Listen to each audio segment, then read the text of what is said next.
Get ready. Hey friends, and welcome to the first review of Secret Invasion. It just started today on Disney Plus, so let's have a little look at it and talk about it.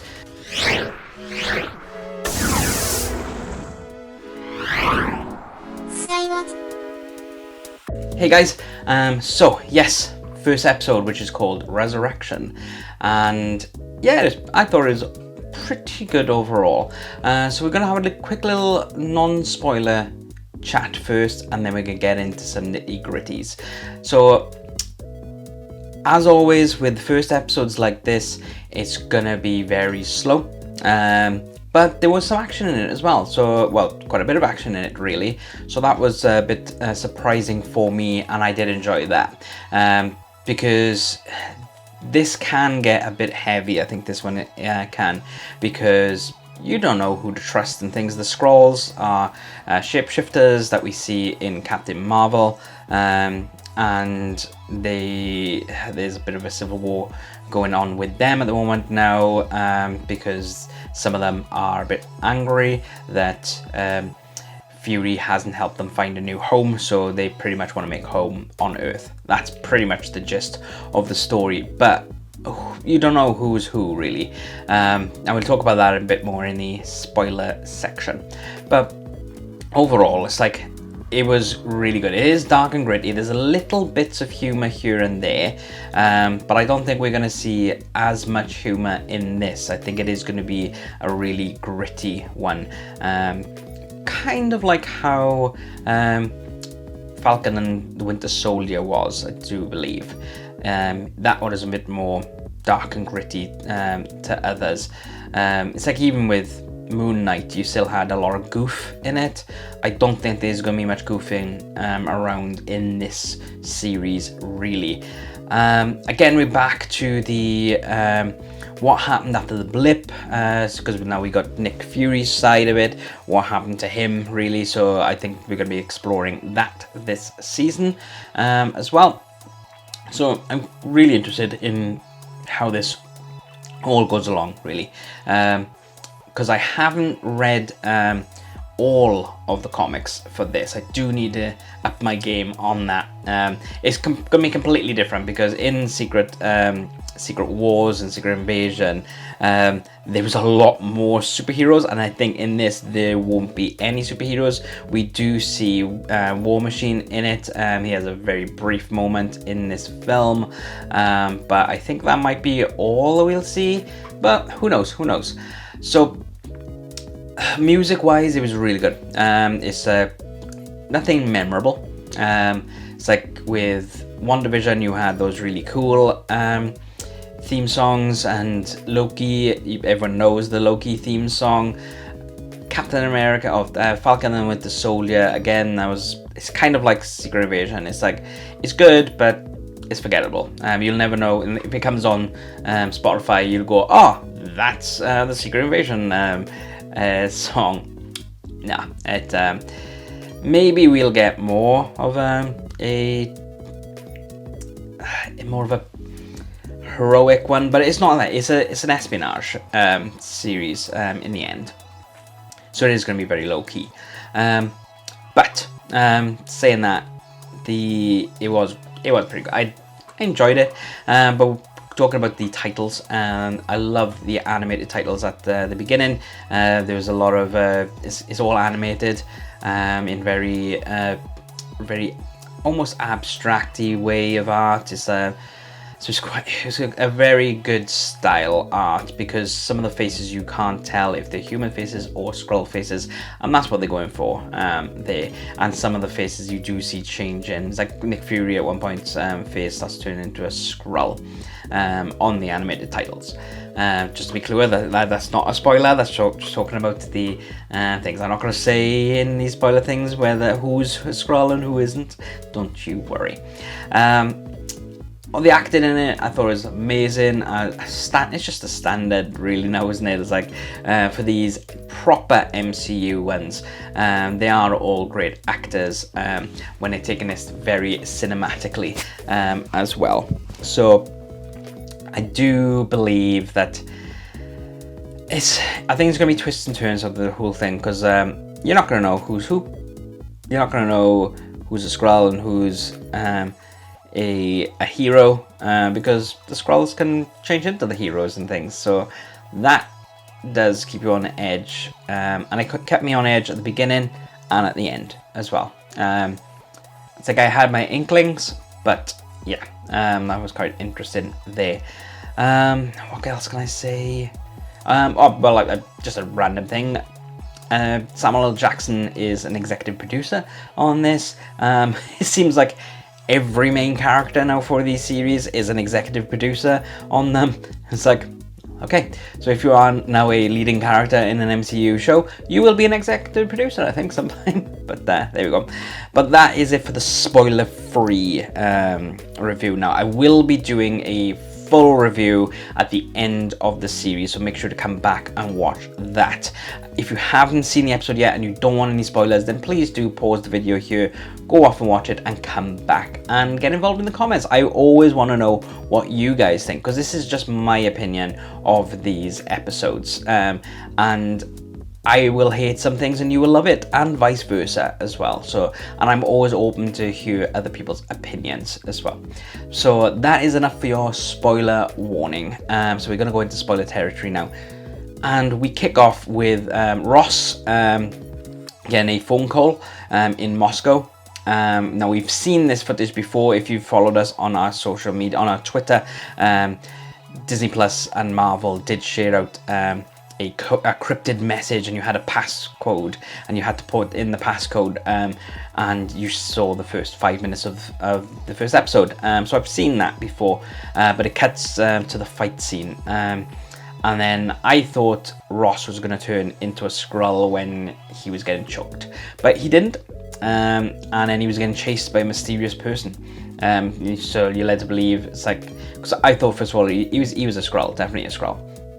That's why he killed that other agent. But then he rings Ross, and Ross is on, Hill is on the way to pick him up. So it's like, okay, maybe he's not a Skrull. Maybe it's just that guy was paranoid and he tried killing him, so he killed him. So I was like, okay. Because then he got followed by someone. It's like, oh, well, these are the Skrulls then, following him. But then Ross misses a jump and dies pretty much. And this Skrull comes out and changes into Talos, or however you pronounce him, who's the leader of the Skrulls in Captain Marvel.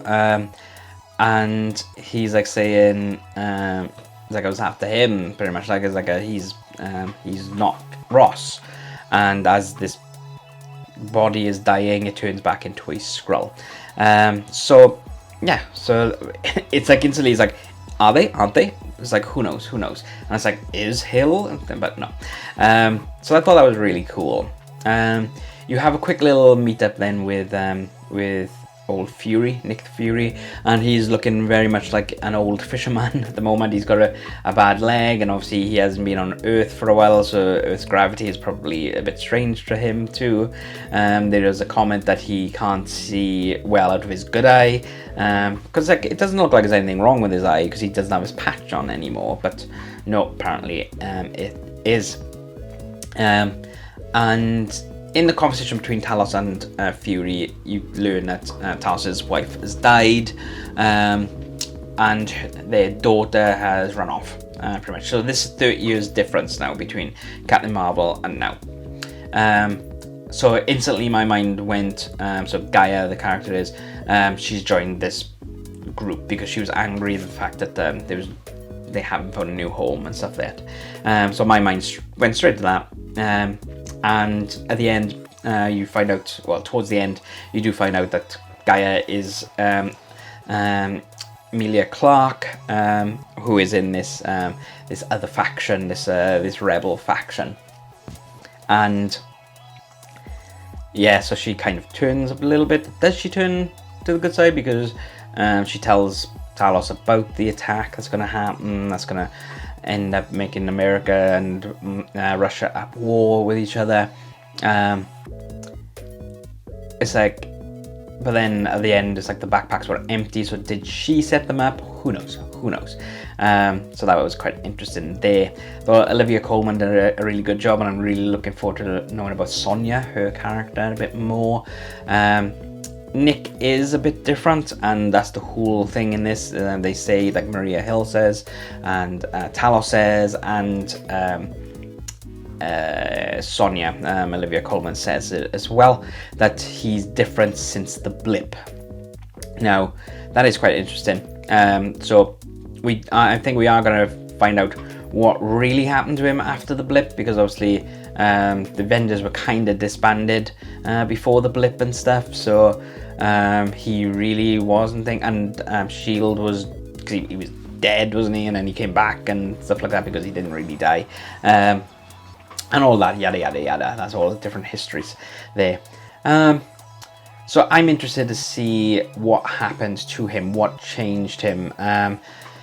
Does he think then, well, what's the point of us fighting when somebody can just snap their fingers and that's it? Half the population of the entire universe is gone. Which is fair enough. What is the point of fighting then? But obviously the Avengers fought on, and they won, and half the population came back and caused even more issues, as you see in Falcon and the Winter Soldier. So yeah, we do see, like I said, we see Rhodey, so War Machine. Briefly, he's with the president and saying that Fury and Hill are AWOL, and it sounds like Fury is pretty much being held captive on Saber Station up in space, really, because they're saying he needs to stay there, and he needs permission to be like on Earth. But then it's like, what's going on there then? What's going on there? So I'm interested to see why are they keeping him up there. They say that he's there to make the a aerial defense system or whatever, or fleet or whatever he's doing up in space.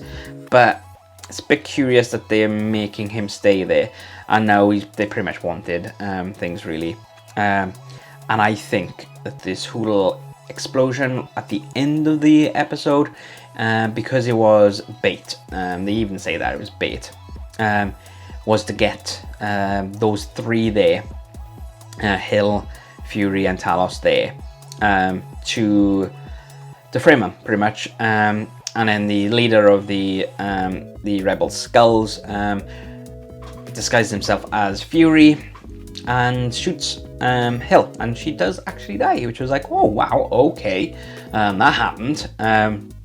Not like Transformers Rise of the Beasts, where somebody dies in that and they bring him back. I don't think they're coming back from this.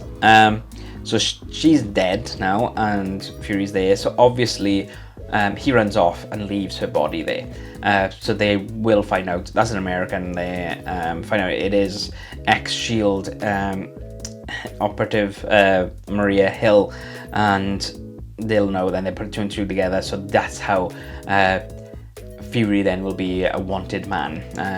And we do see in the trailer that Rhodey does say to Fury, it's like, you're the world's most wanted man, and blah blah blah blah blah. So yeah, really interested now at how it is all going to play out. I'm hoping to get some cameos from some other characters in it.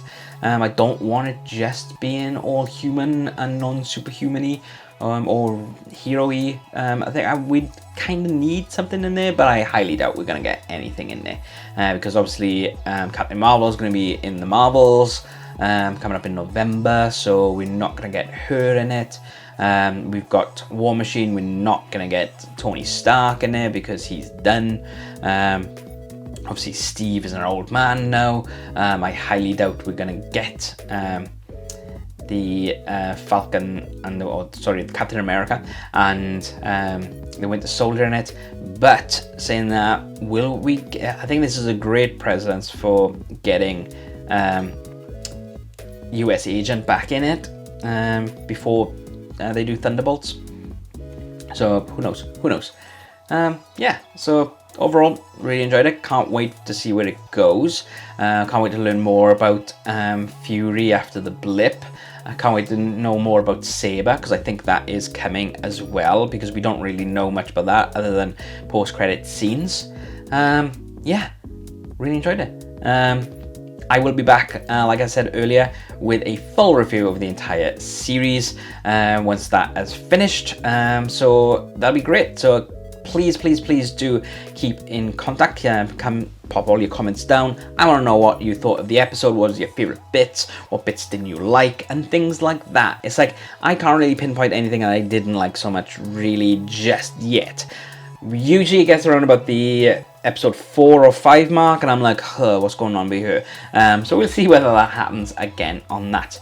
But with that being said, guys, thank you very much for watching. Don't forget to click that subscribe button and the notification bell. Share all our videos. We are back coming up from the 1st of July. We're back to doing 2 videos every week, at least. So watch out for those. We're no longer doing trailer videos, so just post up the trailers. We'll be doing trailer reactions, and we want to get your involvement as well, so pop it down on there. Maybe we'll do it live. We'll do these live trailer reactions, so then you can get commenting and things. Who knows? We're all going to be playing it with different things. We've got other video series coming out as well, so keep an eye out for those. And also check out our gaming channel, where Johnny VR is doing loads and loads of PSVR 2 videos, so check out those. With that being said, today is the longest day. Stay safe, stay hydrated, trust no one.